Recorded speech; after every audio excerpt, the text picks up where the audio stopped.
We're here at GDC at one of my favorite booths, Alt Control GDC. This is a booth where it's a bunch of experimental games. These are things you're probably not going to see in your living room anytime soon. More like arcade experiences, but homemade, DIY style. They're really, really fun. And today we found one that looked like a workout as well as an epic space adventure. So we tried it out. Clunker Junker comes from Henry. This is a group of developers who make experimental games. They won last year. They won an award with their game Fear Sphere. They were the top game at the Alt Control GDC booth, according to everyone that showed up here.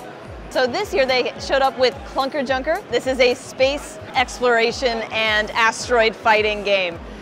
You and your partner are piloting a ship through an asteroid belt while there are a bunch of baddies chasing you and shooting you with missiles. So you have a lot of threats, and it uses physical controls. So you have an actual like arm crank. Yeah, we're ready. Ready? I think you're good? Yeah, so control, are we good? Okay, cool. I'm on the turrets. Ah!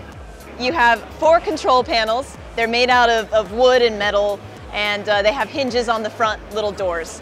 So when you're blasting through space, you and a partner have little arm cannons that control all the equipment in front of you.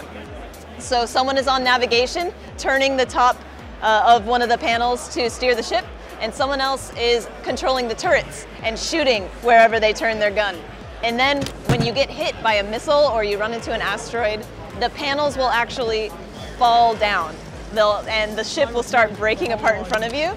LEDs will glow red. You have to stick your little LED gun in the front and crank it until it turns green again, and the ship is all better.